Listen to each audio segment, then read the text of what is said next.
Hello बच्चों, आज हम बात करेंगे कॉलम की कि कॉलम क्या होता है और इसके अंदर फंक्शन क्या रहते हैं, किस प्रकार का कॉलम कहाँ कहाँ यूज़ होता है। ठीक है, अब पहली बात करते हैं कॉलम। कॉलम होता क्या है? कॉलम क्या होता है? एक वर्टिकल स्ट्रक्चर मेंबर होता है जिस पर एक्सियल कंप्रेसिव फोर्स लगी होती है, उसको कहते हैं कॉलम। क्या कहते हैं? कॉलम। जैसे आपके पास ये कॉलम है, ये क्या है? एक वर्टिकल स्ट्रक्चर मेंबर है जिस पर एक्सियल फोर्स हमेशा कंप्रेसिव फोर्स क्या होती है? लगी होती है। इसको बोलते हैं एक्सियल कंप्रेसिव लोड या एक्सियल कंप्रेसिव फोर्स। क्या लगी होती है? वर्टिकल स्ट्रक्चर मेंबर पर लगी होती है, उसको हम बोलते हैं कॉलम। आगे सेकंड पॉइंटेड है स्ट्रट। स्ट्रट, ये स्ट्रट क्या होता है? स्टड क्या होता है? एक कॉलम का छोटा पार्ट होता है। क्या होता है? शॉर्टर कॉलम होता है। इसको हम शॉर्टर कॉलम भी बोलते हैं। इसका काम, इसको क्या बोलते हैं? हम शॉर्टर कॉलम बोलते हैं। ये क्या होता है? एक हॉरिजॉन्टली भी हो सकता है, वर्टिकल भी हो सकता है और इंक्लाइन के अंदर भी होता है। क्या हो सकता है? हॉरिजॉन्टल के अंदर भी हो सकता है, वर्टिकल के अंदर भी हो सकता है और हॉरिजॉन्टल के अंदर भी हो सकता है और इंक्लाइन के अंदर भी हो सकता है। ठीक है। स्ट्रट का मतलब है एक शॉर्टर कॉलम बोल सकते हैं इसको। ये कॉलम से छोटा होता है। ये क्या होता है? वर्टिकली हो सकता है, इंक्लाइन भी हो सकता है, हॉरिजॉन्टली भी हो सकता है। आपको एक बात ध्यान रखनी है, जो और कॉलम को हम, जो भी कॉलम है उसको हम स्ट्रट बोल सकते हैं, बट सारे स्ट्रट को हम कॉलम नहीं बोल सकते। ठीक है। बकलिंग क्या होता है? जैसे आपके पास ये कॉलम है, इस पर कंप्रेसिव लोड लगता है, तो इसकी पोजीशन क्या हो जाती है? ये जो लोड लगा है ये क्या होता है? एसी, इस सेफ एसी भी हो सकती है, इसकी सेफ ऐसे भी हो सकती है, सेफ ऐसे भी हो सकती है। मतलब जो कॉलम पर जब लोड लगता है उस कॉलम को बकलिंग हो जाना, साइड में मूवेबल हो जाना, चाहे इस साइड निकल जाना, इस साइड का निकल जाना, इसको बोला जाता है आपका बकलिंग। जब कोई भी स्केल है, इस पर लोड आता है, जब ये लोड को सह नहीं पाता तो क्या होता है? इस साइड बेंडिंग हो जाता है या इस साइड बेंडिंग हो जाता है, या मतलब एक घूम जाता है। घूम, इस साइड में घूमना है और इस साइड में घूमना, किसी भी साइड में ये मूव कर सकता है, मतलब इस वर्टिकल साइड के अंदर। ठीक है। इस प्रकार का घूम है। जैसे आप कोई स्केल लेते हो, स्केल पर आप जब उस पर लोड डालते हैं, उसकी जो पोजीशन है, मतलब उसका शेप कैसे हो जाती है? बेंडिंग हो जाती है ना, उसको बेंडिंग हो जाती है या बकलिंग हो जाती है, उसको बकलिंग बोलते हैं। बेंडिंग मतलब एंड पैराबोलिक होगा, बकलिंग बोलते हैं थोड़ा सा पैराबोलिक की फॉर्म में आ जाना। ठीक है। ये लोड शेप ना कर पाना, उसको बोला जाता है बकलिंग। सेफ लोड क्या होता है? सेफ लोड होता है कि buckling load upon factor of safety. जो आपका बकलिंग लोड आएगा और फैक्टर ऑफ सेफ्टी लोड क्या आएगा? मान लीजिए कोई कॉलम बना है, जब ये कोई कॉलम बनता है, ये जब इसका स्ट्रक्चर तैयार होता है, इस पर यह पता होता है कि इस पर कितना लोड आना होता है। ये ठीक है, उसको बोलते हैं पार्शियल सेफ्टी फैक्टर। ठीक है, ये हो गया आपका सेफ लोड। फिर आता है आपका क्रशिंग लोड। क्रशिंग लोड का मतलब हो गया, आपके पास कॉलम है, क्रशिंग मतलब होता है ये दब जाना। जब लोड आएगा ये पूरा क्रश होकर नीचे गिर जाएगा, उसको बोलते हैं क्रशिंग। अगर गिरेगा नहीं, इधर मूव करेगा या इधर मूव करेगा, उसको बोलते हैं क्रपलिंग लोड। क्या बोलते हैं? Buckling load, sorry crippling, buckling load. Equal length क्या होती है? Equal length of column, the length which give the same buckling load given by both hinge column. ये कहता है कि इक्वल लेंथ क्या होती है? जब कोई भी हिंज होती है उसको जब उस पर बकलिंग लेंथ मतलब लोड करने के बाद बकलिंग हो जाती है, क्या होती है? सेम होती है उसकी। Classification of column. Classification of column मैंने आपके लिए स्पेशल एक नोट्स बनाए हैं, तो आपको उसमें क्लासिफिकेशन ऑफ कॉलम याद करने इजी हो जाएंगे। हमें पता है कि क्लासिफिकेशन ऑफ कॉलम के अंदर आपके पास कितने प्रकार के होते हैं?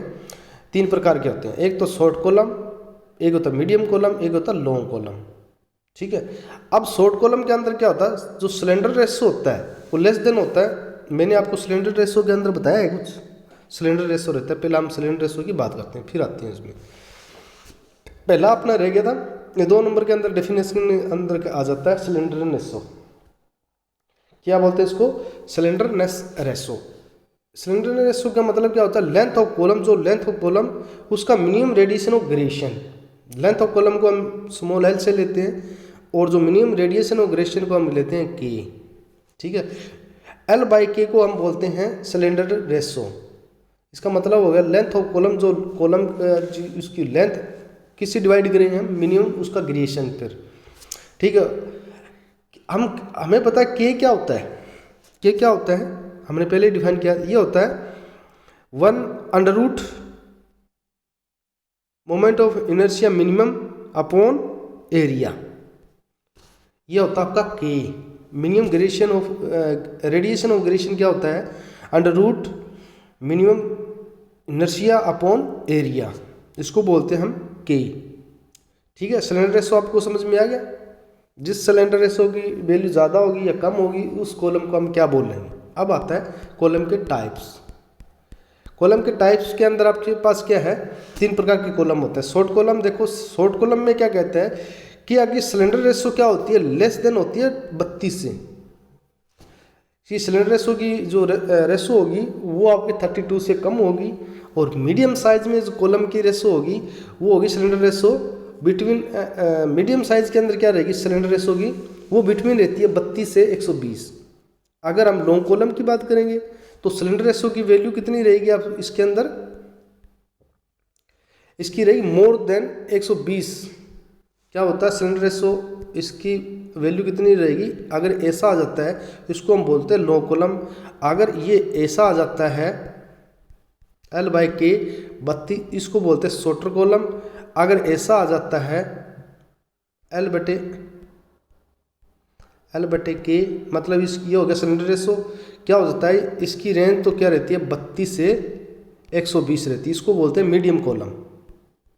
ठीक है, अब शॉर्ट कॉलम के अंदर इसकी क्लासिफिकेशन देखते हैं। शॉर्ट कॉलम के अंदर क्या होता है? बकलिंग निजिबल होती है। जब शॉर्ट कॉलम होता है, इसको आपको पता ही है, जब कोई लोड आता है इस पर क्या पता इफेक्ट, बकलिंग का कोई इफेक्ट नहीं पड़ता, सिर्फ ये क्रशिंग इस पर ज़्यादा इफेक्ट करती है।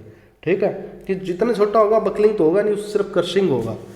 और अगर मीडियम कॉलम है कि इसके लेस चांस रहते हैं, जो मीडियम कॉलम होगा उसके क्या आते हैं? बकलिंग और क्रशिंग के फेलियर होने के चांसेस बहुत कम होते हैं। अब लो कॉलम की बात करेंगे। ये लो कॉलम आपको पता, जितना लो कॉलम होगा तो उसका जो बकलिंग होगा वो सबसे ज़्यादा होगा और क्रशिंग होगा वो सबसे कम होगा। बकलिंग ज़्यादा होगा, क्रशिंग कम होगा। ये तीनों की मेजरमेंट है, आपको याद रखनी है। टाइप्स ऑफ कॉलम आता है, define column and types of column 4 number में आ सकता है, 5 नंबर में आ सकता है। आपको इस तरह डिफाइन करना है। जैसे मैंने बताया था स्ट्रक्ट भी आपकी 2 नंबर की डेफिनेशन में आ सकता है, सिलेंडर रेशो भी डेफिनेशन के अंदर आ सकता है। तो जैसे मैंने बताया आप उसकी तरह सिलेंडर रेशो लिख सकते हो। ठीक है,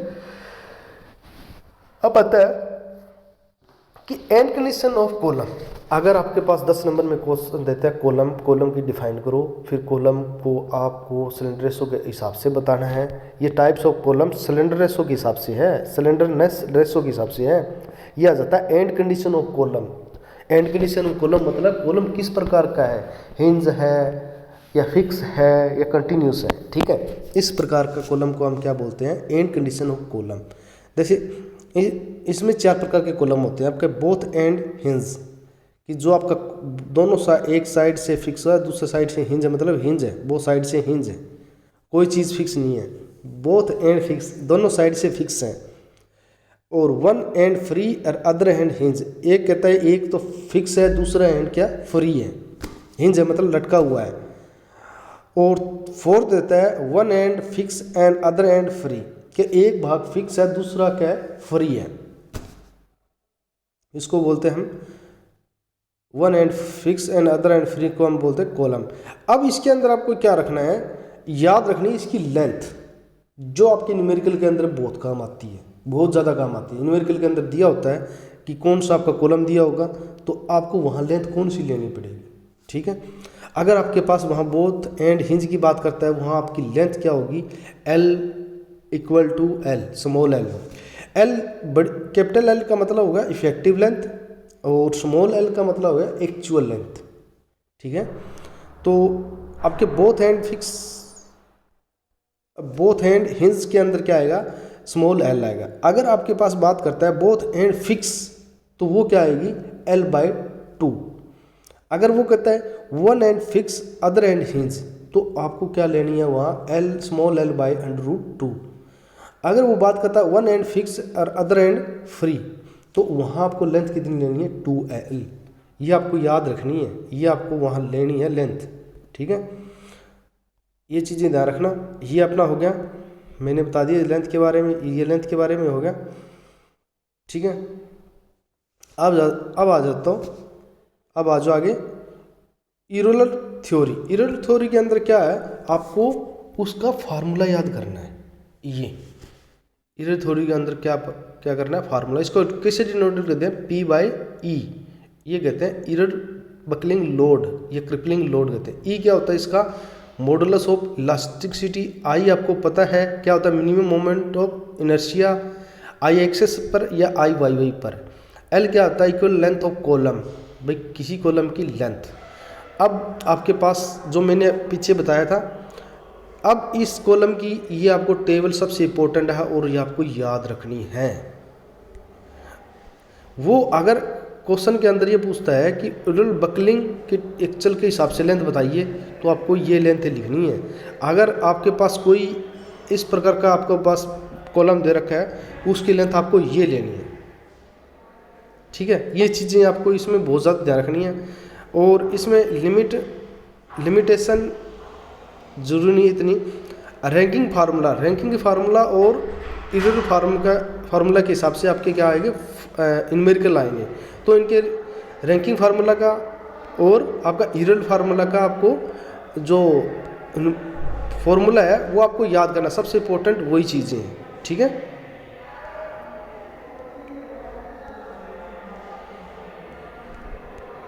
और इसमें ज़्यादा कुछ भी नहीं है। आप ज़्यादा अगर ये चीज़ जो है, ये टेबल जो दे रखी है, जेईई एग्ज़ाम के अंदर इसके अंदर वैल्यू पूछी जाती है कि कास्ट आयरन की क्या रहती है, रैंकिंग फार्मूला कांस्टेंट कितना रहता है कास्ट आयरन के अंदर, मिडल टिम्बर के अंदर 1/2000। ये क्या होता है, इसका मटेरियल का रैंकिंग फार्मूला के हिसाब से होता है,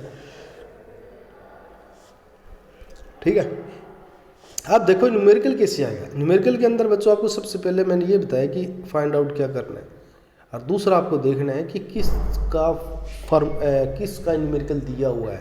कॉलम का है, कॉलम का नाम आएगा, a member pin joint structure 0.5 ना 1.5 metre long, cross section 10 mm 25 mm, determine the load at it buckles, take E R the material of the member.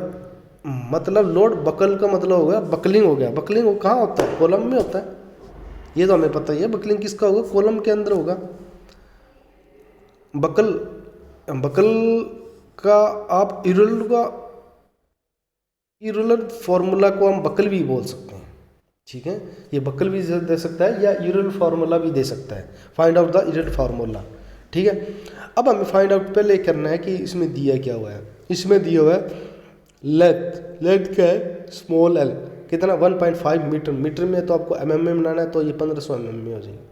और आगे दिया क्रॉस सेक्शन का मतलब ये हो गया एरिया। क्रॉस सेक्शन का मतलब होता है एरिया कितना दे दिया, 10 और 25 की मल्टीप्लाई करोगे 250 mm में आएगा। तो ई की वैल्यू उसने इलास्टिक मॉडुलस, ये मॉडुलस की वैल्यू दे रखी 70, ठीक। गीगा पास्कल है, इसको मेगा पास्कल के अंदर बनाओ, फिर इसको बनाओ न्यूटन मीटर स्क्वायर के अंदर, ठीक है। ये आपको हर एक न्यूमेरिकल के अंदर यूज होगी, ठीक है। इसके अंदर ये पूछ रखा है बकल मतलब यूलर फार्मूला, इसको यूज़ करना है। बकल का मतलब हमें पता है, जो हमने न्यूमेरिकल बकल का यूलर का फार्मूला याद किया था, ये था पाई स्क्वायर EIL स्क्वायर। हमें पता है ए की वैल्यू दे रखी, आई की वैल्यू नहीं दे रखी, और यहाँ क्या है, एल की वैल्यू अपने पास है। एल की वैल्यू क्या अपने पास है।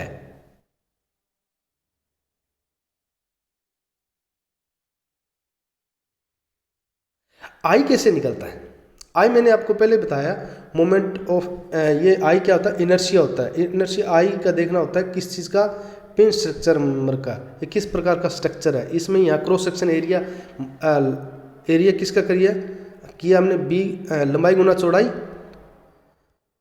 बी डी की गुणा करिए, ये मतलब हो गया रेक्टेंगुलर। रेक्टेंगुलर का आई क्या होता है अपना, आई क्या होता है बी डी की क्यू अपॉन 12। मैंने बताया था ना आपको, सबसे पहला फार्मूला याद होना चाहिए। इसके अंदर जो वैल्यू दी हुई है नहीं दी हुई, आई का वैल्यू नहीं दिया हुआ, तो मतलब आई हम कैसे निकाल सकते हैं, इनर्शिया कैसे निकाल सकते हैं। ये किसका, रेक्टेंगुलर का इनर्शिया कितना होता है बी डी क्यू अपॉन 12। तो यहाँ से क्या हो जाएगा आपका आई निकल के आ जाएगा। ठीक है, कितना आ गया आपका आई,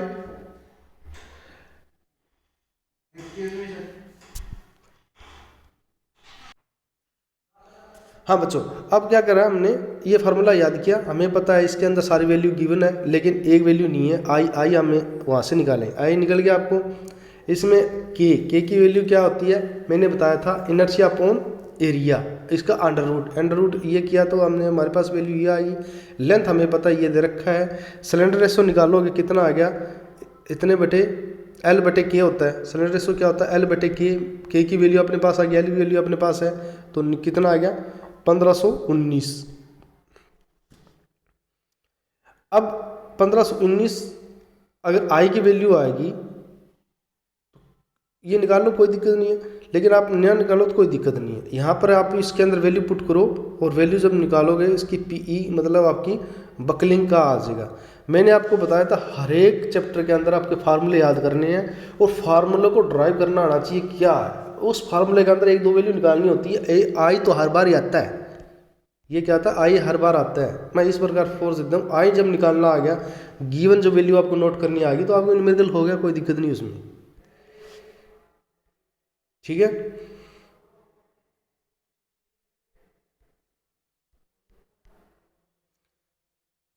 जैसे आपके पास आपका जो न्यूमेरिकल आएगा बहुत इजी आएगा, टिपिकली कि नहीं आए इजी आएगा।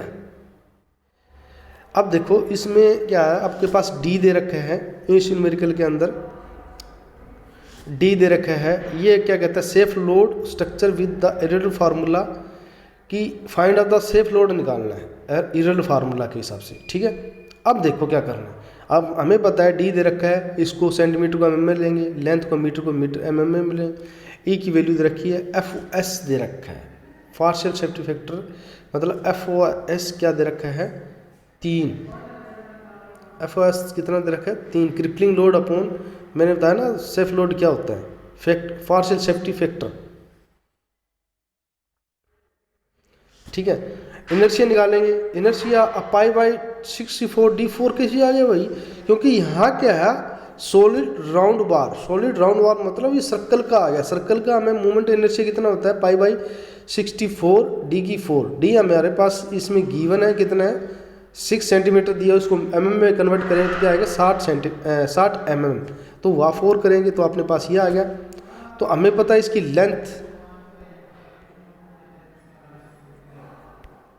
क्या है एल नहीं दिया हुआ, मैंने बताया था ना अगर एल दे दे तो ठीक है, ना दे तो आपको एल निकालना आना चाहिए। एल क्या हुआ नहीं दिया, और ये शॉर्ट कौन सा है एंड फिक्स अदर हिंज, एक क्या फिक्स है अदर क्या है हिंज है। इसका जो अगर लेंथ लोगे कितना होती है एल बटे √2।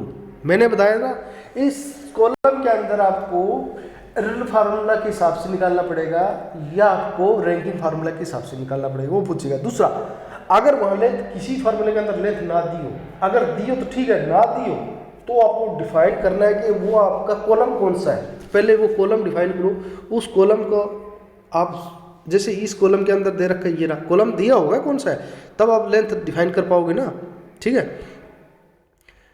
लेंथ अपने पास ये आएगी। अब बकलिंग लोड एरर फार्मूला के हिसाब से सेट कर दो, इसका क्या होता है अपना पाई ई आई एल स्क्वायर, जो वैल्यू है इसके अंदर पुट करो अपने पास ये आ गया। वो पता सेफ लोड निकालने के लिए आपको बकलिंग लोड का मतलब हो गया एरर फार्मूला। क्या हो गया आपका बकलिंग लोड का मतलब हो गया एरर फार्मूला। बकलिंग लोड को हम एरर फार्मूला बोल सकते हैं। ठीक है, अब सेफ लोड का मतलब क्रिपलिंग लोड, जो आपका जो लोड आया है ये क्रिपलिंग लोड, ये आपका बकलिंग लोड एक बात है।